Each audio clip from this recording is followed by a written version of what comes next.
Kabatuan man ito.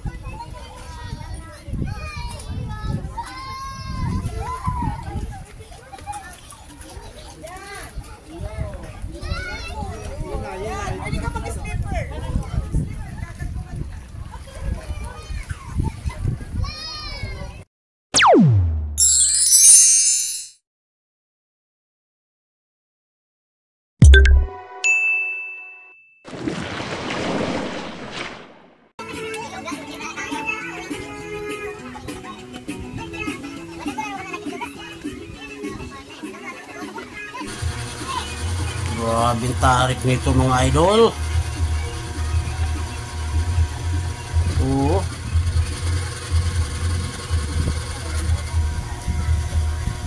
pangamo sa kadibdib eh, magpapang-abot dito eh. Sobrang tarik pang bangin.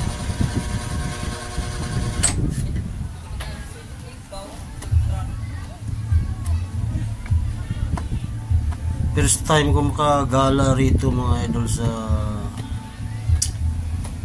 lugar na ito. Tawagin nilang lirang-lirang. Lampas lang ng Kapukan. Dito sa Leyte to.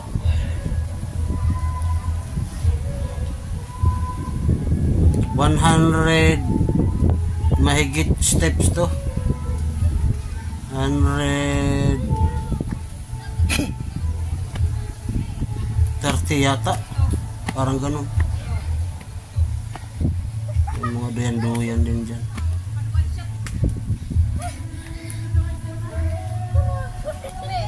Sa baba nito mga idol, pang yan, doon sa dagat, nandun yung mga cottage nakadikit doon sa pang. Mura lang naman yung bayad dito idol, kaya. Yung life jacket 30. Yung kada person papunta rito Gis 10 piso. Tapos mga bata yata 5.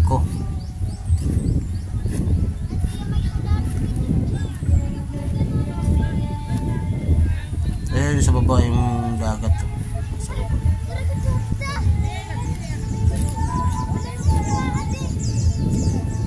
Meron din silang ginagawa pa doon na ano, parang pwede rin dito mga idol lang magstay sa gabi dahil yung mga stage doon.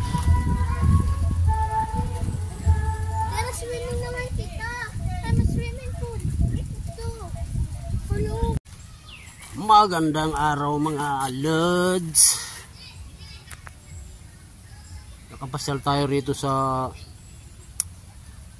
Lirang-Lirang Beach Resort. Lampas lang ng Kapukan to.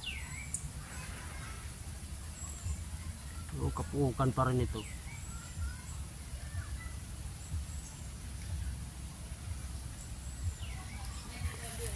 Dito tayo sa ibabaw sa overlooking. Dito sa taas. Yung baba nandun yung mga paliguan. Nasa pangpang lang yung mga cottage mga idol.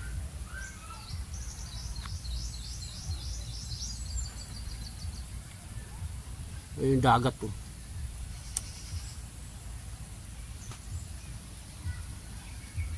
Tahimik dito pero ngayon medyo malinsangan mga idol. Malinsangan kasi parang uulan tapos malakas yung sikat ng araw tapos maulap. Kaya malinsangan yung dito sa baba.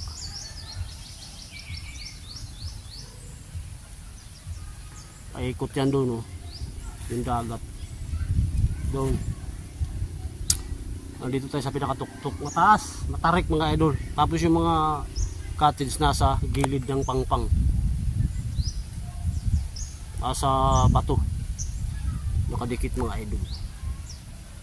Dito sa taas Niogan. Lirang-Lirang Beach Resort. Dito sa Leyte.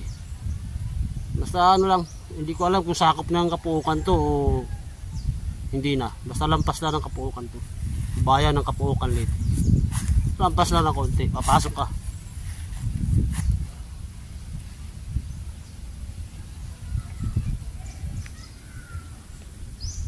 Tahimik.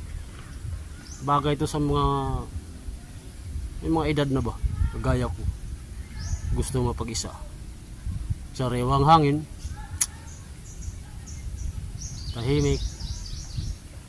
Wala, malayo sa highway. Malayo to sa highway. Papasok ito. Kaya hindi mo maririnig yung daanan ng sasakyan doon sa highway. Malayo masyado sa highway to. Papasok.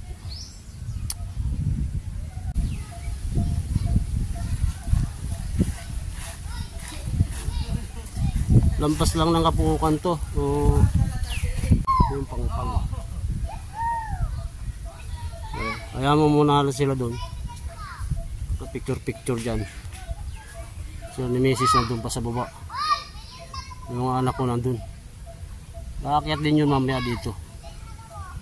Masarap ang picture dito. Tahimik. Kakahoyan. Bababa tayo dun. Balik na tayo dun. Habang sila ay busy sa pag picture.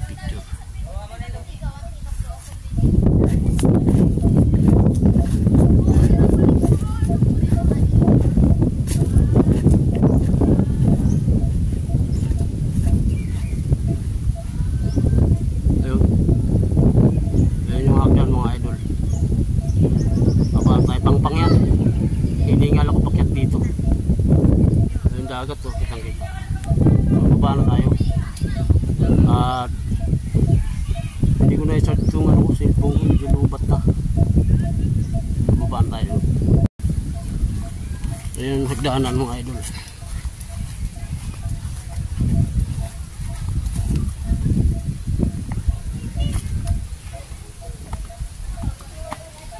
Napakatarik. Matarik mga idol. Hingal kabayo ka pag umakyat ka rito, sobrang tarik.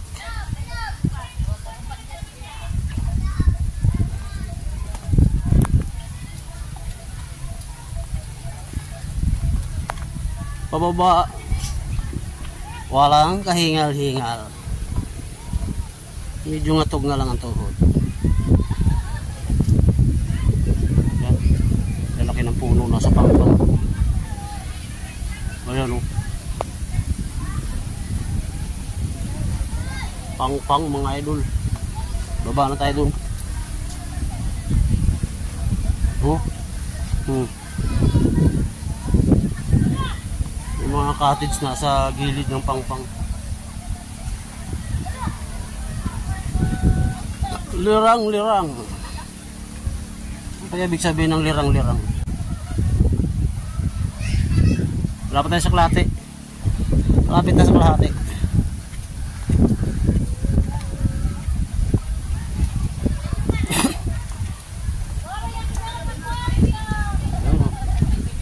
Ayan yung mga cottage nasa gilid lang yan.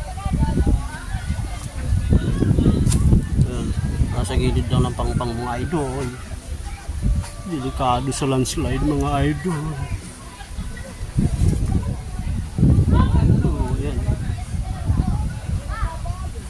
Tarik masyado itong hagdan ito. Pang eh.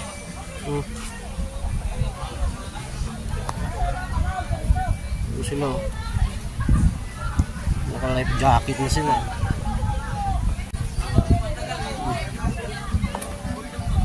Hindi kasi marunong lumangoy kaya life jacket yan. Babaw lang naman yan. Ayan. Pang talaga. Hindi lang bangin-bangin. Pang gilid ng dagat. Oh. Alam mo. Mga idol. Kabatuhan. Para siyang bato na galing sa bulkan. Pero malinaw ang ano dito mga idol. Ang dagat. Pagka ganyang mabato, malinaw ang dagat. Oh, tingnan nyo. Kakahuyan. Gilid na gilid talaga siya ng pang mga idol. Yung pinanggalingan natin sa taas kanina, yun yun.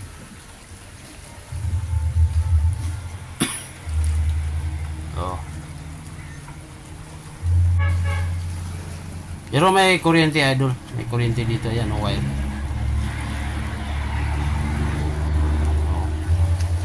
Ang gigilid lang tayo kasi siniminto nila yung gilid mga idol. So nanggigilid tayo.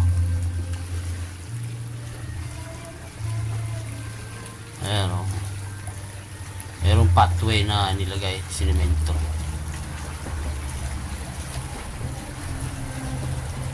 Saka doon ayan o. Doon yung cottage o. Mamaya tingnan natin yung mga cottage na nasa gilid mismo.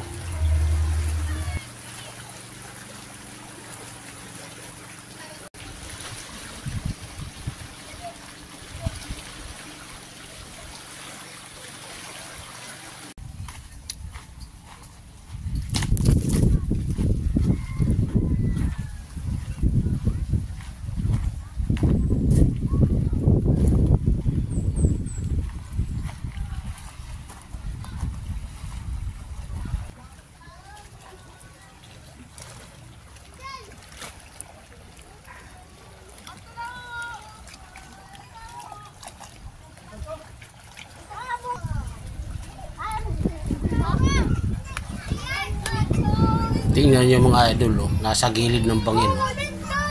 Yan. Nasa gilid ng bangin, nasa pangpang. Kabatuhan man ito. Kita mo? Talagang pampang na pangpang. Mga cottage na nasa gilid. Nakadikit lang, yung iba binutas lang yung bangin. Nilagyan ng cottage mga idol.